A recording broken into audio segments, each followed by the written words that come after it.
Hello students, Galaxy classes के online platform पे आपका स्वागत है। हम लोग मूल विधि डिस्कस कर रहे थे, तो उसमें लास्ट टाइम मैंने आरटीआई एक्ट कंप्लीट किया था। आज हम लोग स्टार्ट करेंगे SC/ST act, schedule caste schedule tribes prevention of atrocities act. ये पूरा नाम है इसका।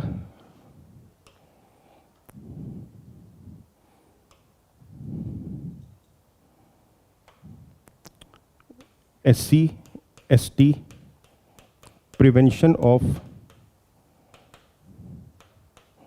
Atrocities prevention of atrocities act 1989। ये लॉ का नाम है SC/ST एक्ट। और ये जो लॉ बना है SC/ST एक्ट, ये लॉ कॉन्स्टिट्यूशन के आर्टिकल 17 को लागू करने के लिए बनाया गया है।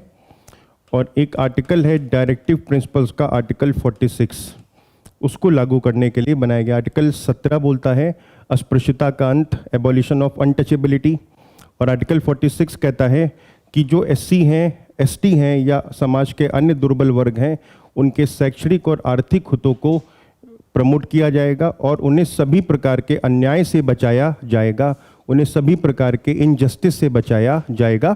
तो आर्टिकल ध्यान रखिएगा, ये जो लॉ बना है SC/ST एक्ट, ये संविधान के दो मेन आर्टिकल्स को लागू करने के लिए बना था। आर्टिकल 17 को लागू करने के लिए और आर्टिकल 46 को लागू करने के लिए बनाया गया था। ठीक है, तो ये इस लॉ का नाम है। अब हम एक बार इसके जो आर्टिकल्स हैं, धाराओं का जो क्रम है वो देख लेते हैं। ये आपका देखिए टोटल अध्याय 1, आप जानते ही हो धारणा संक्षिप्त नाम परिभाषाएं होता है। अध्याय 2 अत्याचार के अपराध के बारे में है। अध्याय 3 निष्कासन है। अध्याय 4 विशेष न्यायालय है। अध्याय 4A पीड़ित और साक्षी के अधिकार है। अध्याय 5 मिसलेनियस है या प्रकीर्ण जिसको हम लोग कहते हैं वो है। उसके बाद में टोटल 23 धाराएं हैं इस कानून के अंदर, 5 भाग हैं और 23 धाराएं हैं। ठीक है, तो आप शॉर्ट में कॉपी में नोट कर लीजिएगा। 5 भाग, वैसे तो 6 भाग हैं, अगर आप 4A को जोड़ दोगे तो 6 हो जाएंगे, लेकिन वैसे 5 है, टोटल में 4, टोटल में 6 हैं और 23 धाराएं हैं। 23 धाराएं, 5 भाग 23 धाराएं इसमें यहाँ पे हैं। ठीक, अब शुरू होता है कानून। ये कानून 11 सितंबर 1989 को बना। 11 सितंबर 1989 को बना। ये तारीख थी इनैक्टमेंट की। इनैक्टमेंट का मतलब होता है अधिनियमित हुआ, अधिनियमित हुआ। और ये कानून 30 जनवरी 1990 को लागू हुआ था। 30 जनवरी 1990 को लागू हुआ था।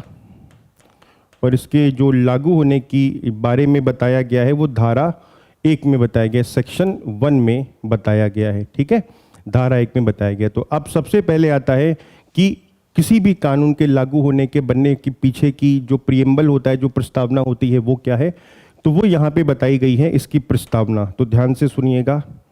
इसकी प्रस्तावना में बताया गया है कि ये जो SC/ST हैं, इनके अत्याचार का अपराध करने का निवारण, पहला है निवारण करना, मतलब इनको जो अगर इन पर कोई अत्याचार होता है तो उसको रोकना।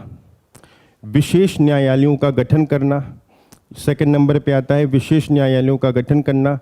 और पीड़ित व्यक्तियों को राहत देना, पीड़ित व्यक्तियों को राहत देना, पुनर्वास करना, रिहेबिलिटेशन करना, या उनसे संबंधित जो अन्य विषय होते हैं उनके बारे में प्रावधान करना।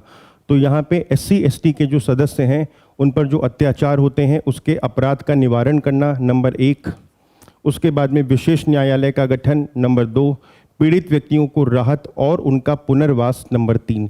तो इसके जो मेन उद्देश्य थे इस कानून के, वो मेन उद्देश्य 3 थे। ये आप कॉपी में नोट कर लीजिएगा, ये पेपर में क्वेश्चन आता है। अपराध करने का निवारण करना, विशेष न्यायालय का गठन करना और पीड़ित व्यक्तियों को राहत और पुनर्वास के लिए यहाँ पे ये लॉ बनाया गया था। ठीक है, अब इसके एक एक करके धाराओं पे हम चलते हैं। इसका जो सबसे बड़ी धारा है वो धारा 3 है। धारा 3 में लगभग 29 अपराधों के बारे में बताया गया है, वही इसका मेन धारा है। इसका पूरा नाम मैंने आपको बता ही दिया। इसका विस्तार पूरे भारत पर है और इसके लागू होने की जो तारीख है वो 30 जनवरी 1990 है। अब इसमें परिभाषाएं आती हैं, एक एक करके देखते हैं। जो परिभाषाएं इंपॉर्टेंट होगी बस वही आपको ध्यान देना है। अत्याचार की परिभाषा के बारे में बताया गया है कि जो धारा 3 के अधीन दंडनीय अपराध है, मतलब जो धारा 3 में अपराध बताए गए हैं, धारा 3 में जो अपराध बताए गए हैं वही क्या माने जाएंगे, वही अत्याचार माने जाएंगे। तो धारा 3 में जो अपराध बताए गए हैं वही अत्याचार माने जाएंगे। उसके बाद में फिर आता है आश्रित। डिपेंडेंट कौन होगा, तो कहा गया पीड़ित का ऐसा पति या पत्नी, स्पाउस, बच्चा, माता पिता, भाई और बहन जो ऐसे पीड़ित पर अपनी सहायता भरण पोषण के लिए पूर्णतः या मुख्यतः आश्रित है। तो मेन ध्यान रखिएगा, माता, पति या पत्नी, स्पाउस, बालक, बच्चा, माता पिता, भाई और बहन, ये माने जाएंगे आश्रित। अगला आता है आर्थिक बहिष्कार। ये इंपॉर्टेंट है। आर्थिक बहिष्कार का मोटे तौर पे ये मीनिंग होता है, अगर आप इसका वर्ड टू वर्ड पढ़ने का कोई मतलब नहीं है। आर्थिक बहिष्कार का मतलब है कि जो नॉर्मल व्यापार होता है उसमें किसी SC/ST के समुदाय को उस व्यापारिक संगठन से बाहर कर देना, जो व्यापारिक समाज होगा उससे बाहर कर देना। ये कहना कि इससे हम कोई भी सामान नहीं खरीदेंगे, इनको कोई सामान नहीं बेचेंगे, या जहाँ पे वो जॉब करते हैं उनको जॉब से बाहर निकाल देना किस इस वजह से कि वो SC/ST हैं, उनको जॉब के अंदर शामिल ना होने देना, ये सारे आर्थिक बहिष्कार के एग्जाम्पल्स होते हैं। तो आर्थिक बहिष्कार का मतलब क्या होगा? आर्थिक बहिष्कार का नंबर 1 होगा व्यापारिक समाज से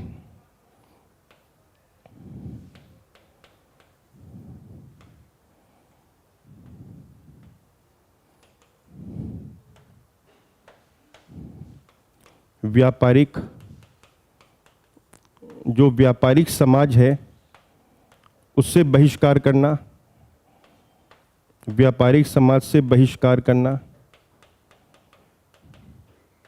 व्यापारिक समाज से बहिष्कार करना, एक तो ये होगा। दूसरा कि हम क्या करते हैं, भाड़े पर कार्य के लिए अगर किसी को बुलवाते हैं तो भाड़े पर कार्य के लिए ना बुलवाना।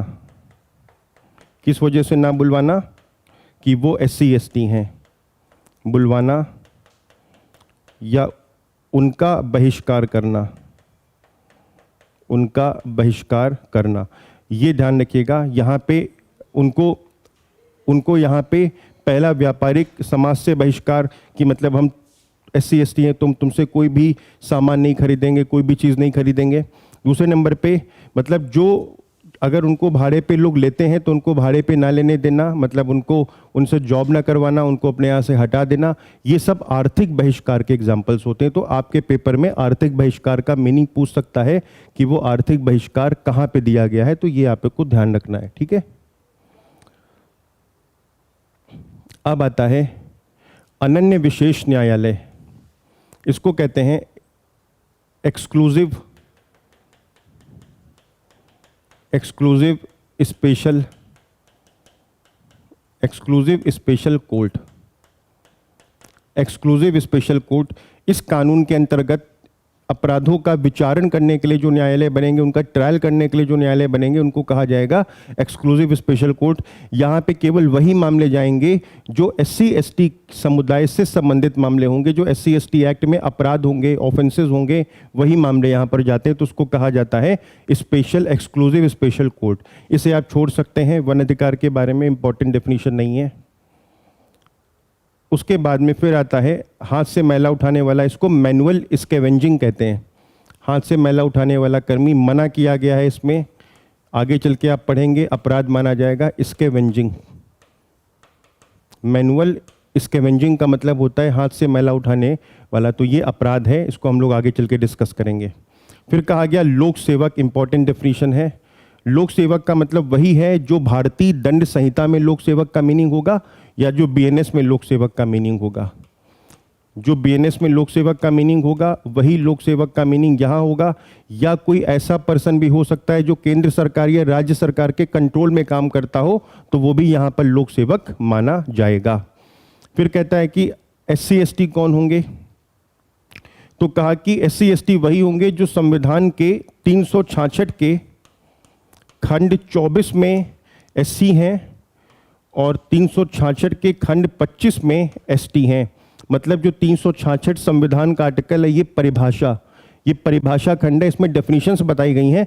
तो जो 24वीं डेफिनेशन है वो एससी की है, जो 25वीं डेफिनेशन है वो एसटी की है।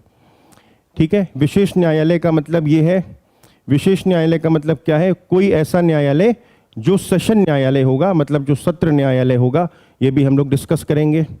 उसके बाद में फिर आता है विशेष लोक अभियोग छोड़ सकते हैं। फिर इंपॉर्टेंट है सामाजिक बहिष्कार। सामाजिक बहिष्कार इसको कहते हैं, वो था आर्थिक बहिष्कार इसको कहते हैं, वो था इकोनॉमिक बाइकॉट, इंग्लिश में मैं लिखना भूल गया था,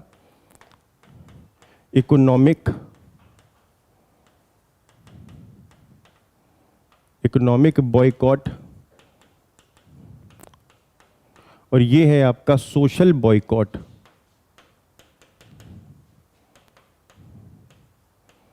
सोशल बॉयकॉट, सोशल बॉयकॉट का मतलब ये होता है, जैसे मान लो कि कोई पर्सन किसी भी जाति की वजह से रूढ़िगत सेवा देता है, कस्टमरी सर्विस देता है, हम उससे कस्टमरी सर्विस नहीं लेते हैं, मतलब हम उससे सेवा लेने को मना कर दें कि वो तो SC ST है। तो यहाँ पर कहा गया कोई रूढ़िगत सेवा अन्य व्यक्ति को देने के लिए या उससे प्राप्त करने के लिए अनुज्ञात करने से इनकार करना, मना कर देना।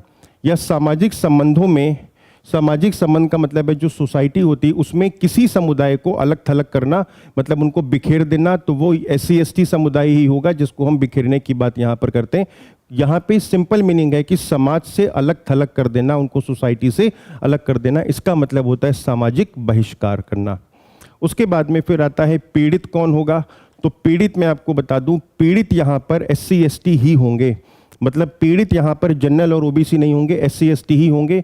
और कैसे पीड़ित होंगे?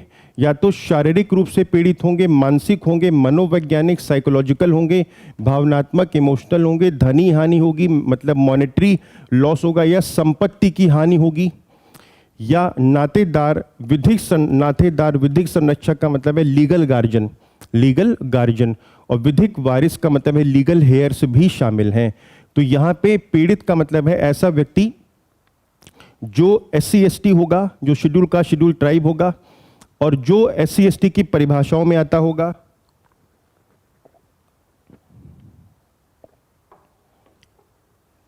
साथ में कैसा अपराध उसके खिलाफ जो हुआ है उसका परिणाम क्या आया है, शारीरिक, मानसिक, मनोवैज्ञानिक, भावनात्मक, धनीय या संपत्ति को हानि हुई है जो उसको हुई है, या नातेदार को भी शामिल हो सकते हैं, विधिक संरक्षक लीगल गार्जियन भी हो सकते हैं, और विधिक वारिस भी हो सकते हैं। उसके बाद में साक्षी छोड़ सकते हैं, ये भी छोड़ सकते हैं आप, इसका कोई इंपॉर्टेंट मीनिंग नहीं है। हाँ, अब आता है अत्याचार के अपराधों के लिए दंड। देखिए ये आपका सेक्शन 3 मेन सेक्शन है जहां से सबसे ज्यादा क्वेश्चंस आते हैं।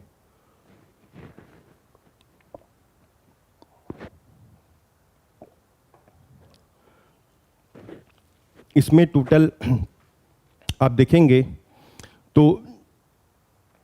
अत्याचार के अपराधों के लिए दंड, इसमें लगभग 29 अत्याचार बताए गए हैं, जिसके बाद में अलग अलग दंड यहां पर दिए गए हैं। तो एक एक करके हमें पढ़ना होगा, और सारे लिखना संभव नहीं है, आप जानते ही हैं। तो आप इसका PDF डाउनलोड करके आप इसके नोट्स बना लीजिएगा, ज़्यादा बेटर होगा। आप समझ लो एक बार यहाँ पर कि ये क्या मतलब होगा, और अगर चाहो तो शॉर्ट में मैं बोलता जाऊंगा, आप लिखते जाइएगा। अनुसूचित जनजाति का सदस्य नहीं है वो ये अपराध करेगा, तो वो या तो जनरल होगा या OBC होगा। पहला, SC ST के किसी सदस्य के मुंह में कोई अखाद्य या घृणाजनक पदार्थ रखता है, मतलब जो ना खाने वाला हो या घृणाजनक हो, जिसको देख के घिन लगती हो, ऐसा पदार्थ रखता है, या ऐसे सदस्य को ऐसे अखाद्य या घृणाजनक पदार्थ पीने या खाने के लिए मजबूर करता है, या तो रखता है या खाने या पीने के लिए मजबूर करता है। तो शॉर्ट में लिख लीजिएगा, मुख में अखाद्य या घृणाजनक पदार्थ रखता है, मुख में अखाद्य या घृणाजनक पदार्थ रखता है, ये पहला पॉइंट होगा। सेकंड पॉइंट आता है SC ST के किसी सदस्य द्वारा दखलकृत परिसर, दखलकृत का मतलब होता है जहां पे उनका कब्जा होता है, या परिसरों के प्रवेश द्वार पर, मतलब जो SC ST का मकान है उसके प्रवेश द्वार पर मलमूत्र, मल, पशु शव या अन्य घृणाजनक पदार्थ इकट्ठा करेगा। तो नोट करिएगा, घर में या घर के गेट पर मलमूत्र, मल, पशु शव या कोई अन्य घृणाजनक पदार्थ इकट्ठा करेगा तो यहाँ पे SC/ST एक्ट के तहत यहाँ पे अपराध माना जाएगा। ठीक है। उसके बाद में अब आता है किसी SC/ST समुदाय के किसी व्यक्ति को क्षति करने के आशय से, मतलब यहाँ पे आशय क्या है, इंटेंशन क्या है, इंजरी कॉज करना, क्षति करना, अपमानित करना या क्षुब्ध करना, मतलब उसे अनॉय करना के आशय से, मतलब उसको क्षति करने के आशय से, अपमानित करने के आशय से या क्षुब्ध करने के आशय से उसके पड़ोस में मलमूत्र, कूड़ा, पशुशव या कोई अन्य घृणाजनक पदार्थ इकट्ठा करता है। पहले में था कि कोई अखाद्य या घृणाजनक पदार्थ मुंह में डालता है या डालने के लिए मतलब उसको बाध्य करता है, डलवाता है, या यहाँ पे था दखलगत परिसर, मतलब जहाँ पे उनका मकान है, मकान के गेट पर मलमूत्र या पशु का शव वगैरह इकट्ठा करता है, डालता है, या उनके घर के पास में या उनके घर के पड़ोस में क्षति करने के आशय से, अपमानित करने के आशय से या उन्हें अनॉय करने के आशय से क्या करता है, मलमूत्र, कूड़ा, पशु शव एक्सेट्रा इकट्ठा करता है। उसके बाद में SC/ST के किसी सदस्य को जूतों की माला पहनाता है या नग्न या अर्धनग्न घुमाता है। नोट करिएगा, किसी सदस्य को जूतों की माला पहनाता है या नग्न या अर्धनग्न घुमाता है, नग्न या अर्धनग्न घुमाता है। अब ये सारे अपराध होते थे, ये हुआ करता था, तभी यहाँ पे इसे अपराध की कैटेगरी में डाला गया है। नेक्स्ट आता है अनुसूचित जाति या जनजाति के सदस्य पर बलपूर्वक कोई ऐसा कार्य करेगा, मतलब फोर्स के साथ ऐसा कार्य करेगा, जैसे व्यक्ति के कपड़े उतारना, बलपूर्वक सिर का मुंडन करना, मूछें हटाना, चेहरे या शरीर को पोतना या ऐसा कोई अन्य कार्य करना जो मानव गरिमा के विरुद्ध है। मतलब बलपूर्वक ऐसा कार्य करना, कोई कार्य करना जैसे व्यक्ति के कपड़े उतारना, बलपूर्वक सिर का मुंडन करवाना, मूछें हटाना, चेहरे या शरीर को पोतना या ऐसा कोई अन्य कार्य करना जो मानव गरिमा के विरुद्ध है। उसके बाद अनुसूचित जाति या जनजाति के किसी सदस्य के स्वामित्वाधीन, मतलब उसके अगर उसका कोई उसके कब्जे में कोई जमीन है जिसका वो मालिक है, वहाँ पर किसी भूमि को सदोष अधिभोग में लेगा या उस पर खेती करेगा, मतलब ये जमीन किसकी है, SC/ST की है, मगर उसको कोई और पर्सन जो अदर देन SC/ST होता है वो क्या करता है, अपने कब्जे में लेकर उसका उपभोग करता है, उस पर खेती करता है। मतलब SC/ST की जमीन पर, शॉर्ट में नोट करिएगा, SC/ST की जमीन पर खेती करना, SC/ST की जमीन पर खेती करना। उसके बाद में उसके सदस्य को उसकी भूमि या परिसरों से सदोष बेकब्जा कराना, मतलब उसकी जमीन उसके पोजीशन से लेना, बेकब्जा कराना, किसी भूमि या परिसरों या जल या सिंचाई सुविधाओं पर वन अधिकारों सहित उसके अधिकारों के उपभोग में हस्तक्षेप करना या उसकी फसल को नष्ट करना, उसके उत्पाद को ले जाना। इसमें आप ऐसे लिखोगे, उसकी संपत्ति पर, SC/ST की संपत्ति पर कब्जा करना, SC/ST की संपत्ति पे कब्जा करना, उसकी फसलों को ले जाना, उसकी फसलों को ले जाना, उसकी फसलों को ले जाना, उसकी फसलों को नष्ट करना, उसकी फसलों को नष्ट करना। ठीक है। अब यहां पर कहा गया है कि यहां सदोष का मतलब क्या होगा, तो कहा गया है व्यक्ति की इच्छा के विरुद्ध होगा, व्यक्ति की सहमति के विरुद्ध होगा। तो ये इसको आप छोड़ सकते हैं, ये पेपर में स्पष्टीकरण नहीं पूछा जाता है। ठीक है, केवल हमें अपराध पढ़ने हैं, ये पढ़ने की जरूरत नहीं है। नेक्स्ट लिखिएगा, जा आ रहा है, बेगार कराना, नोट कर लीजिएगा, बेगार कराना, मतलब बेगार का मतलब है बॉन्डेड लेबर या बलात् श्रम कराना, बलात् श्रम, इसको कहते हैं फोर्स्ड लेबर, जबरदस्ती काम कराना। बेगार और बलात् श्रम में फर्क ये होता है कि जो बलात् श्रम होता है उसमें इंसान का मन नहीं होता है और काम कराया जाता है, पैसे मिलते हैं, लेकिन जो आपका बेगार होता है जिसको बॉन्डेड लेबर कहते हैं, यहाँ पे काम कराया जाता है जबरदस्ती, मतलब यहाँ पे वो काम करता है और काम करने के बाद उसको पैसे नहीं मिलते हैं, तो यहाँ पर बेगारी है या बंधुराश्रम है। तो ध्यान रखिएगा, बेगार करना या बलाश्रम करना, बस इतना आपको याद रखना है। उसके बाद में जो SC/ST का कोई मेंबर है उसको मानव या पशु शवों की अंत्येष्टि या ले जाने या कब्रों को खोदने के लिए विवश करना, मतलब मानव की जो बॉडी वगैरह है उनको ले जाना, जो कब्र है उसको खुदवाना, या जो पशु शव होते हैं उनको, जैसे देखा होगा कहते हैं कि यहाँ पे इनको गड्ढा खोद के इनको दफनाओ, ऐसे कोई कार्य कराना। तो नोट कर लीजिएगा, मानव या पशु शवों की अंत्येष्टि या ले जाने या कब्र को खोदने के लिए विवश करना। उसके बाद आता है SC/ST के सदस्यों को हाथ से मैला उठाने के लिए तैयार करेगा, मतलब हाथ से कूड़ा उठाने के लिए तैयार करना, या उसे इस काम के लिए रखेगा, मतलब नियोजित करेगा। ठीक है, तो नोट कर लीजिएगा, हाथ से मैला उठाने के लिए तैयार करना, बस इतना नोट करना, हाथ से मैला उठाने के लिए तैयार करना।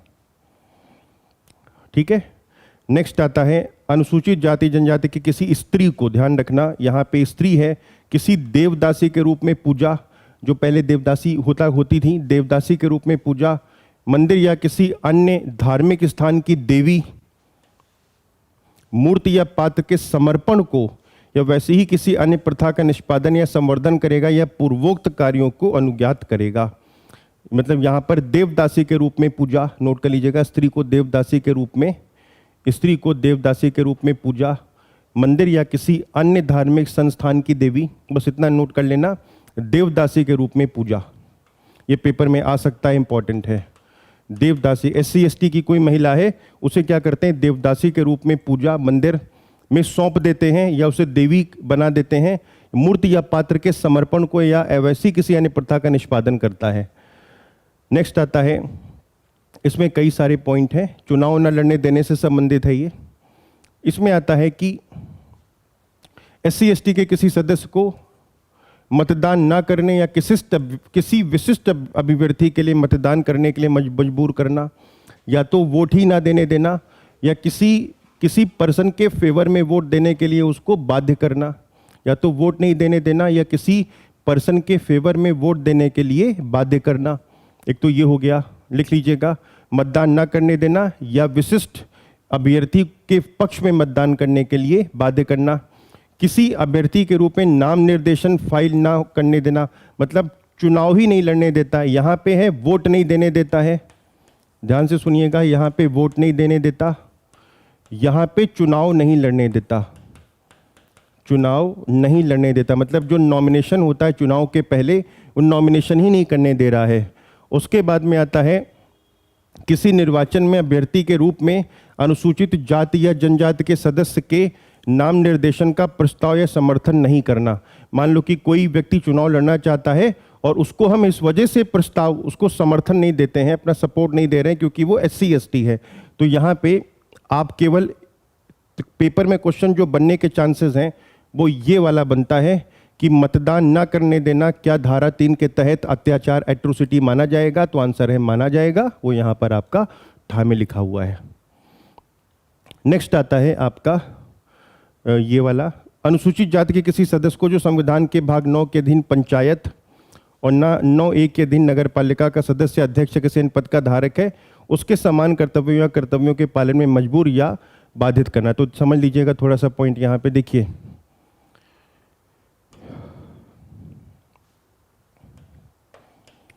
भाग 9 और भाग 9A, ठीक है, ये पंचायतों को लेकर है और ये नगर निकाय को लेकर है। नगर निकाय या शहरी निकाय, ये संविधान के 73वें संशोधन से जोड़ा गया, 73rd अमेंडमेंट से जोड़ा गया, ये 74th अमेंडमेंट से जोड़ा गया, 74th अमेंडमेंट से जोड़ा गया, और ये 1992 में अमेंडमेंट हुए थे। तो कहता है कि जो पंचायत में जो अध्यक्ष बनते, और आपको पता है कि पंचायतों में, नगर पालिकाओं में 33% सीटें वुमेन्स के लिए रिजर्व हैं, और पॉपुलेशन के आधार पे जो सीटें होती हैं, जनसंख्या के आधार पे, वो SC/ST के लिए रिजर्व होती हैं। तो ये कहता है कि जो SC/ST है, अगर वो अध्यक्ष है या सदस्य है तो उसको काम नहीं करने दे रहा है, मतलब आप ऐसे समझ लो, यहाँ पे नोट कर सकते हो, अध्यक्ष या सदस्य के रूप में काम ना करने देना, अध्यक्ष या सदस्य के रूप में काम ना करने देना, ये यहाँ पर आएगा, ठीक है। उसके बाद में फिर आता है मतदान के बाद, मान लीजिए वोट दे दिया गया, अब उसने, इससे जबरदस्ती कहा गया था कि तुम इसको वोट देना, इसने वोट नहीं दिया, तो क्या करता है, उपहति करता है। उपहति का मतलब है हर्ट करता है, हर्ट का मतलब होता है इंजरी पहुंचाता है, बीमारी पहुंचाता है, या चोट कारित करता है, उपहति करता है, गौर उपहति होती है, ग्रीवियस हर्ट, ग्रीवियस हर्ट उपहति करता है या घोर उपहति करता है, ग्रीवियस हर्ट करता है। अब यहां पर वो शब्द आ रहा है, हमला करता है मतलब असॉल्ट करता है, ये सब आप बीएनएस में पढ़ेंगे, असॉल्ट करता है।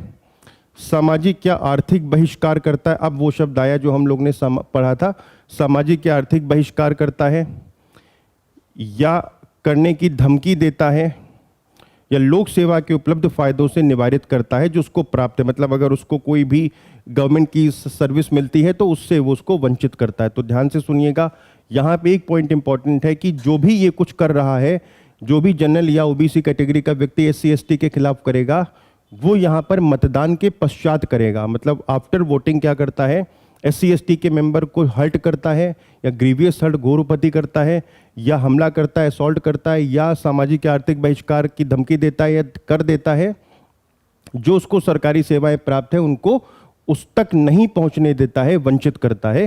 तो ये आपका मतदान के पश्चात की यहाँ पे बात की गई है, ठीक है।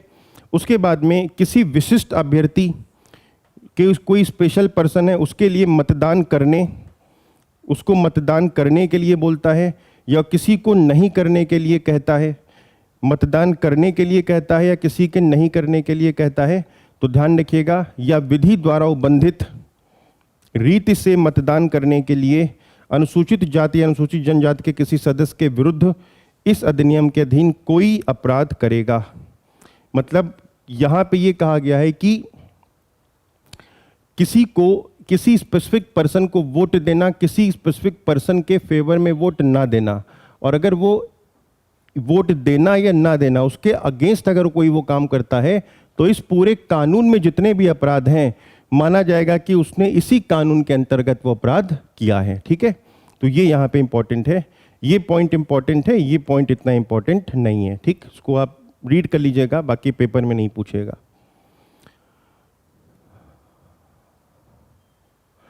अगला आता है अनुसूचित जाति या जनजाति के किसी सदस्य के विरुद्ध मिथ्या, मतलब जिसको फेक कहते हैं, दोषपूर्ण या तंग करने वाला वाद, मतलब कोई केस फाइल करता है, या दांडिक या विधिक कार्रवाइयां संस्थगित करता है, मतलब दांडिक या विधिक कार्रवाइयां शुरू करता है, मतलब केवल परेशान करने के लिए क्या कर रहा है, मिथ्या, मतलब जो फर्जी केस बना रहा है, द्वेषपूर्ण, घृणा से कर रहा है, या तंग करने वाला कोई वाद लाता है जिससे कि वो परेशान हो सके एससी एसटी का पर्सन, तो वो यहां पर आ जाएगा।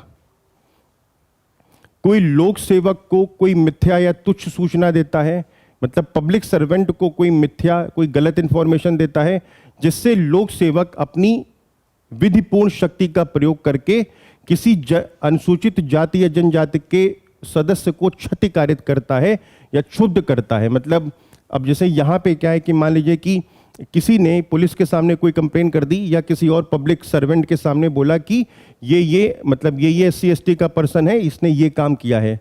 अब पता चला कि वो जो पब्लिक सर्वेंट था उसने अपनी लीगल पावर्स का यूज करते हुए उसको कोई इंजरी कर दी, किसको, एससी एसटी के मेंबर को। तो यहाँ पे अपराध माना जाएगा, किसके द्वारा माना जाएगा, पब्लिक सर्वेंट के द्वारा नहीं माना जाएगा। उसने तो विधिपूर्ण अपनी शक्तियों का प्रयोग किया है, उसने लॉफुल एक्सरसाइज किया अपनी पावर्स का। यहाँ पे जिसने गलत सूचना दिया होगा, जिसने मिथ्या सूचना दिया होगा, जिसने फ्राइवुलस कंप्लेन किया होगा, तुच्छ सूचना दिया होगा, उसके अगेंस्ट यहाँ पे एससी एसटी एक्ट में केस बनेगा। तो ध्यान रखिएगा, मिथ्या या तुच्छ सूचना देना किसको, लोक सेवक को देना, और लोक सेवक ने क्या करा हो, अपनी कानूनी शक्तियों का उपयोग करके उस एससी एसटी के सदस्य को कोई चोट, कोई इंजरी वगैरह पहुंचा दी हो, तो वो यहां पर आएगा। फिर आता है अनुसूचित या जनजाति किसी सदस्य को अवमानित करने के आशय से लोक दृष्टि में आने वाले किसी स्थान पर अपमानित करना। ये पॉइंट बहुत इंपॉर्टेंट है, लोक दृष्टि में आने वाले, अकेले में नहीं। ध्यान रखिएगा, सुप्रीम कोर्ट का निर्णय भी था, अगर आप किसी एससी एसटी की बेइज्जती करना चाहते हो तो वहां पर यह नहीं माना जा सकता कि वहां पे अकेले में कोई बेइज्जती होगी। बेइज्जती जब भी होगी, डिफेमेशन अगर होगा या कोई भी बेइज्जती होगी, तो वो सब कई लोगों के सामने होती है। तो यहां पर लोक दृष्टि में आने वाले, मतलब पब्लिक आईज में आने वाले, पब्लिक व्यूज में आने वाले, इसका मतलब होता है पब्लिक व्यूज में आने वाले किसी स्थान पर ऐसी जगह जहां पर लोग मौजूद हैं, अपमानित करना, यहां पे है अपमानित करना, तो नोट कर लीजिएगा, लोक दृष्टि में आने वाले किसी स्थान पर अपमानित करना, लोक दृष्टि में आने वाले किसी स्थान पर अपमानित करना। अब अपमानित में कुछ भी अपमानित करने का कोई भी तरीका यहां पर हो सकता है, ठीक है। उसके बाद है लोक दृष्टि में आने वाले किसी स्थान पर, ध्यान से सुनिएगा, इंपॉर्टेंट है, लोक दृष्टि में आने वाले किसी स्थान पर जाति के नाम से, जाति के नाम से SC ST के सदस्य को गाली गलौज करना। ध्यान रखिएगा, जाति के नाम से, मतलब यहाँ पे जाति सूचक शब्दों का प्रयोग करना, जाति के नाम से SC ST के सदस्यों को गाली गलौज करना, वो भी यहाँ पर शामिल हो जाएगा। फिर कहता है अनुसूचित जातियों और जनजातियों के सदस्यों द्वारा सामान्यतः धार्मिक मानी जाने वाली या अति श्रद्धा से ज्ञात किसी वस्तु को नष्ट करना, हानि पहुंचाना या अपवित्र करना। मतलब जैसे डॉक्टर अंबेडकर के केस में अगर आपने देखा होगा, डॉक्टर अंबेडकर की मूर्ति वगैरह को अगर अपमानित किया जाता है तो केस, जो लोग ऐसा करते हैं उन पर इसी धारा 3 में केस दर्ज होता है, क्योंकि यहाँ पे SC ST के सदस्यों द्वारा सामान्यतः धार्मिक मानी जाने वाली, रिलीजियस मानी जाने वाली या अति श्रद्धा से ज्ञात, मतलब बहुत ज़्यादा उनको बिलीफ है, ट्रस्ट है, अति श्रद्धा से ज्ञात किसी वस्तु को नष्ट करना और हानि पहुंचाना या अपवित्र करना, अपवित्र करना। तो यहाँ पर जो केस बनेगा वो धारा 3 में बनता है। यहाँ पे वस्तु का मतलब क्या है, ध्यान रखिएगा, इसने लिखा ना किसी वस्तु को नष्ट करना, तो वस्तु का मतलब यहाँ पे मूर्ति, फोटो और रंग चित्र भी आएंगे। अभी मैंने आपको बताया मूर्ति यहाँ पर शामिल हो सकती है, ध्यान रखिएगा, मूर्ति, फोटो और रंग चित्र भी आएंगे। और यहाँ पे बस केवल इतना सिद्ध करना होगा कि अनुसूचित जाति या जनजाति उस फोटो को, उस चित्र को मानते थे, उसको उनकी धार्मिक श्रद्धा बहुत ज़्यादा थी या नॉर्मल श्रद्धा बहुत ज़्यादा थी, तो यहाँ पर केस बन जाएगा। अगला है SC ST के सदस्यों के विरुद्ध शत्रुता, घृणा या वैमनस्य की भावनाओं, मतलब शत्रुता, एनिमिटी, घृणा या वैमनस्य की भावनाओं की या तो लिखित या मौखिक शब्दों द्वारा, या तो लिखना या मौखिक शब्दों द्वारा, चिन्हों द्वारा, दृश्य रूपों द्वारा या अन्यथा अभिवृद्धि करना। अभिवृद्धि का मतलब होता है प्रमोट करना, मतलब SC ST के खिलाफ क्या करना, शत्रुता फैलाना, घृणा फैलाना या वैमनस्य फैलाना, एनमिटी फैलाना, ठीक है। तो ये क्या माना जाएगा, अपराध माना जाएगा SC ST एक्ट में। उसके बाद में है कि SC ST के सदस्यों द्वारा अति श्रद्धा से माने जाने वाले किसी दिवंगत व्यक्ति का या तो लिखित या मौखिक शब्दों द्वारा किसी अन्य साधन से अनादर करना। अब जिसे SC ST समुदाय मानता है, जिसे SC ST समुदाय मानता है और वो दिवंगत है, मतलब उसकी डेथ हो चुकी है, केवल अगर आप उसका अनादर भर कर दो, उसका अनादर कर दो, कैसे अनादर होना चाहिए, लिखित या मौखिक शब्दों द्वारा अनादर होना चाहिए या किसी अन्य साधन से अनादर होना चाहिए। साधन में सोशल मीडिया भी आ सकता है, तो वो SC ST एक्ट का केस बन जाएगा, ध्यान रखिएगा। बहुत बड़ा इसमें दायरा इन्होंने डाला है, धारा 3 में बहुत सारे पॉइंट्स आ सकते हैं, ये चीज़ ध्यान रखिएगा। नेक्स्ट आता है अनुसूचित जाति या जनजाति के किसी स्त्री को, यहाँ पे स्त्री के विरुद्ध है साशय, मतलब इंटेंशन से, आशय, इंटेंशनली, ये जानते हुए स्पर्श करना, टच करना कि वो SC ST समुदाय की महिला है। और ध्यान रखिएगा, जो टच किया गया है, जो स्पर्श किया गया है, वो कार्य कामुक प्रकृति का है, वो कार्य सेक्सुअल है, कामुक प्रकृति का है और प्राप्तकर्ता की सहमति के बिना है। मतलब जिसको आप टच करते हो वो उसकी सहमति के बिना है। मतलब अगर SC ST समुदाय की कोई महिला है, आप उसको केवल टच करते हो, लेकिन वो जो टच है वो कामुक प्रकृति का है, सेक्सुअल है और उसकी कंसेंट के बिना है, और आप ये जानकर उसको टच करते हो कि वो SC ST समुदाय की महिला है, तो धारा 3 में केस बनता है। फिर आता है कि SC ST समुदाय में कोई स्त्री है, उसके बारे में ये जानते हो कि वो SC ST है, क्या करते हो, कामुक प्रकृति के शब्दों का, कार्यों का या अंग विक्षेपों का उपयोग करते हो। मतलब आप क्या करते हो, शब्दों का इस्तेमाल करते हो। कैसे शब्दों का, सेक्सुअल, कामुक जिनको कहते हैं, गलत शब्दों का प्रयोग कर रहे हो, वल्गर शब्दों का प्रयोग कर रहे हो, कार्यों का या अंग विक्षेपों का, मतलब आप जेस्चर ऐसा बना रहे हो बॉडी का, वो भी यहाँ पर अपराध होगा। यहाँ पे सहमति का मतलब क्या होगा आप जानते ही हो। सहमति में यहाँ पर सुस्पष्ट स्वैच्छिक करार आएगा, मतलब यहाँ पे हाँ मैं कंसेंट करता हूँ ऐसा माना जाएगा, तब सहमति होगी। ठीक है, उसके बाद में नेक्स्ट आता है, हाँ अब ध्यान रखिएगा यहाँ पर कोई एक पॉइंट इंपॉर्टेंट है, परंतु लग गया, यहाँ पर अपवाद आ गया यानी प्रोविज़ो आ गया। कानून में प्रोविज़ो को कहते हैं परंतु। परंतु SC ST की कोई स्त्री जो कामुक प्रकृति के किसी कार्य में शारीरिक अवरोध नहीं करती है, ध्यान रखिएगा बहुत इंपॉर्टेंट पॉइंट है। अगर मान लीजिए कि आप कोई कामुक प्रकृति का कार्य करते हो किसी SC ST स्त्री के खिलाफ और वो शारीरिक अवरोध नहीं कर रही है, मतलब वो अपनी बॉडी से आपको मना नहीं करती है कि ऐसा मत करो, तो इसका मतलब ये नहीं माना जाएगा कि उसने सहमति दे दी है। ये बहुत इंपॉर्टेंट पॉइंट है।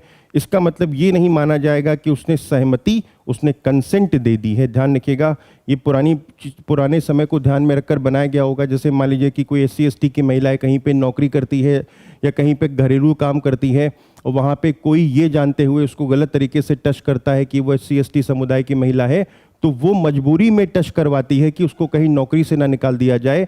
तो यहाँ पर ये नहीं माना जा सकता कि अगर उसने रोकने की कोशिश नहीं करी कि उसको कोई टच कर रहा है, तो ये नहीं माना जाएगा कि उसने अपनी कंसेंट दे दी है। ऐसे में कंसेंट नहीं दी है ये माना जाएगा। ठीक है,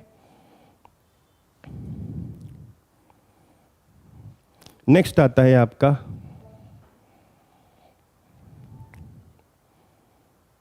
SC ST समुदाय के सदस्यों द्वारा उपयोग किए जाने वाले किसी स्रोत, जलाशय जो रिवर वगैरह पानी वगैरह का स्रोत है, यानी स्रोत के जल को दूषित करता है। मतलब सपोज करें कि कोई कुआं है या तालाब है, वहाँ से SC ST के लोग अपना पानी वगैरह भरते हैं, उसको पॉल्यूट करता है, दूषित करता है, गंदा करता है, जिससे कि वो उस काम के लिए कम उपयुक्त हो जाए, कम एप्रोप्रिएट हो जाए, तो वहाँ पर अपराध माना जाएगा। मतलब पानी वगैरह को गंदा करना अपराध माना जाएगा।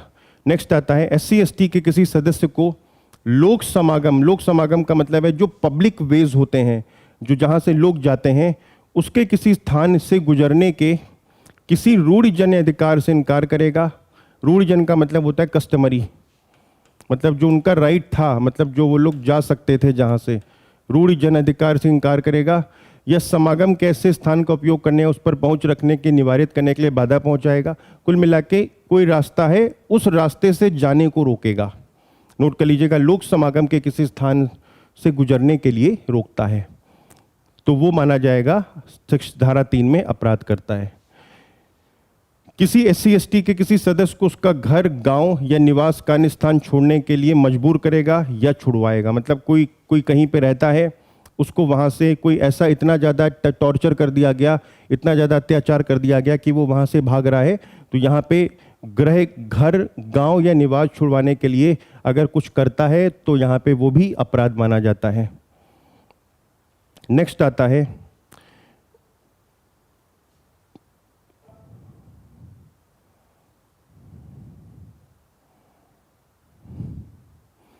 SC ST ये के किसी सदस्य को निम्नलिखित के संबंध में किसी रीति से बाधित या निवारित करेगा। पहला, यहाँ पे ध्यान रखिएगा, समान रूप से कब्रिस्तान या शासन भूमि का उपयोग करना है। इसका मैं आपको सिंपल बता दे रहा हूँ कि मतलब जैसे मान लीजिए कि कोई शमशान घाट है या कोई कब्रिस्तान वगैरह है जहाँ पर सारे लोग जाते हैं, वहाँ पर कोई समुदाय SC ST को मना करता है कि तुम यहाँ पर अंत्योष्टि या अंतिम संस्कार नहीं कर सकते, तो वो यहाँ पे इस धारा में अपराध बनेगा। या तालाब है, कुंड है, नल है, उस नल को टच नहीं करने देता, पानी जल नहीं निकालने देता, तो वो यहाँ पे धारा 3 में अपराध बनेगा। उसके बाद कहता है साइकिल या मोटरसाइकिल आरोहण या सवारी करना, या सार्वजनिक स्थान पर जूते या नए कपड़े पहनना, विवाह की शोभा यात्रा निकालना जिसे बारात कहते हैं, विवाह की शोभा यात्रा के दौरान घोड़े या किसी अन्य यान पर आरोहण करना। ये वही बात हो गई कि जैसे पहले होता था कि एक वर्ग जो होता था वो SC ST लोग अगर उस रास्ते से, जिस रास्ते में वो वर्ग रहता था, वहाँ से अगर वो लोग घोड़े पे या गाड़ी में निकल जाते थे तो उनको रोक दिया जाता था, कहा जाता था पैदल चल के जाओ। तो वही चीज़ है यहाँ पर, अगर सार्वजनिक स्थानों में जूते पहन लिए, नए कपड़े पहन लिए, या बारात निकालते हो, या बारात निकालने के दौरान घोड़े पे बैठते हो, या किसी अन्य यान पर बैठते हो, तो वहाँ पर अगर उसको ऐसा करने से निवारित करेगा, रोकेगा, तो अपराध माना जाएगा। उसके बाद में जनता या समान धर्म कि अन्य व्यक्तियों के लिए खुले किसी पूजा स्थल में, मतलब जो मंदिर है या जो शोभा यात्राएं होती हैं उसमें अगर भाग लेने से रोकता है, मंदिर में जाने से रोकता है, तो धारा 3 में अपराध माना जाएगा। शैक्षिक संस्था है, एजुकेशनल इंस्टीट्यूशन है, अस्पताल है, औषधालय है, जो डिस्पेंसरीज होती हैं, प्राथमिक स्वास्थ्य केंद्र है, दुकान या लोक मनोरंजन के स्थान हैं, अगर यहाँ पर जाने से रोकता है या यहाँ पर रखी किसी वस्तु को इस्तेमाल करने से रोकता है तो इस धारा में अपराध माना जाएगा।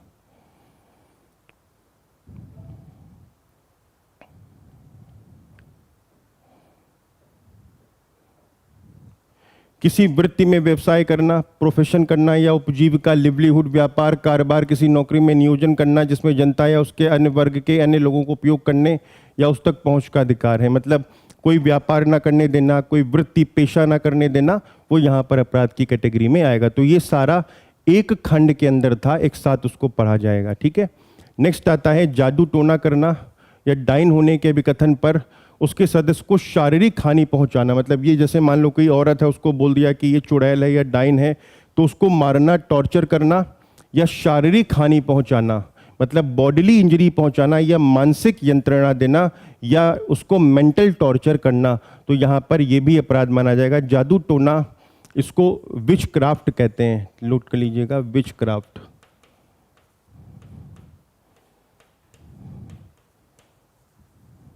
विच क्राफ्ट, और जो जादू टोना करता है उसको विचरी कहते हैं, विचरी, नोट कर लीजिएगा, विचरी।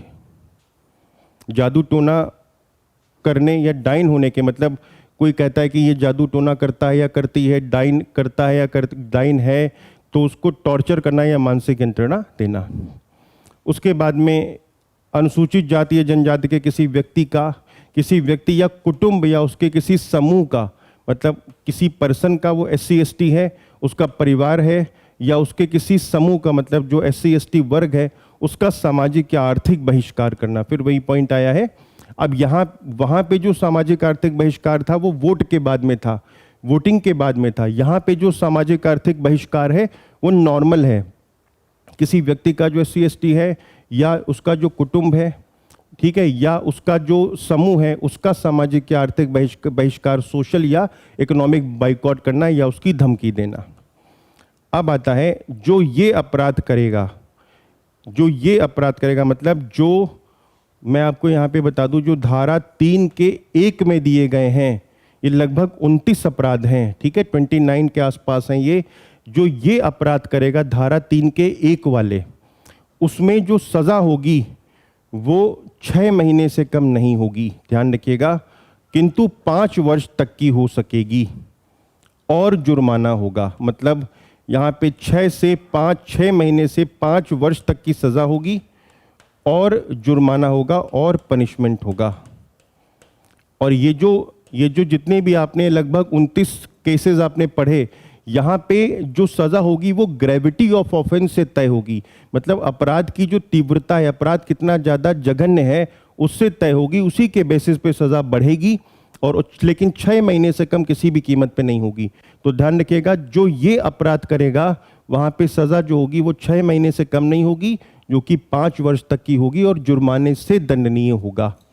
अब आता है सेकेंड पॉइंट, धारा 3 का 2 कहता है कि कोई भी व्यक्ति, अब यहाँ पे एविडेंस से रिलेटेड है, मतलब साक्ष्य वगैरह से, गलत साक्ष्य से रिलेटेड है, कोई भी व्यक्ति जो SC ST का सदस्य नहीं है, इसका मतलब है वो जनरल होगा या तो OBC होगा, वो किसी SC ST के खिलाफ कोई गलत एविडेंस देता है, झूठी गवाही देता है, और उसके एविडेंस या उसकी गवाही के आधार पे जो अपराध का आरोप लगाता है, मतलब जो व्यक्ति SC ST के खिलाफ झूठी गवाही देता है या मिथ्या साक्ष्य देता है, गलत एविडेंस देता है, और एविडेंस की वजह से वो जिस एविडेंस के आधार पे वो जिस भी अपराध का आरोप लगाता है, वो अपराध मृत्यु दंड से दंडनीय है। मतलब उसमें जिस केस को वो फंसा रहा है, मैं ऐसे समझ लो आप कि वो SC ST समुदाय के व्यक्ति को जिस झूठे केस में फंसाता है उसकी सजा मृत्यु दंड है, और वो लेकिन अभी मृत्यु दंड हुआ नहीं है, वो फंसाता है मृत्यु दंड की, ऐसे अपराध में फंसाता है जिसकी सजा मृत्यु दंड है, तो जो फंसाता है और जो जानता है कि मैं ये ऐसा गलत कर रहा हूं, उसको आजीवन कारावास की सजा होगी और जुर्माना होगा। ध्यान से सुनिएगा, बहुत इंपॉर्टेंट पॉइंट है। अगर किसी भी एस सी का जो मेंबर है, अगर उसके खिलाफ गलत एविडेंस देता है, झूठे एविडेंस देता है, गलत गवाही वगैरह देके उसको ऐसे अपराध में फंसाता है जिसकी सजा मृत्यु दंड है, तो जो फंसाता है उसको आजीवन कारावास की सजा होगी और जुर्माना होगा। लेकिन अगर किसी ने झूठी एविडेंस देकर किसी के ऊपर आरोप लगाया जिसकी सजा मृत्यु दंड है और उसको मृत्यु दंड हो भी गया, तो यहां पर जो फंसाने वाला व्यक्ति होगा उसको भी मृत्यु दंड की सजा होगी।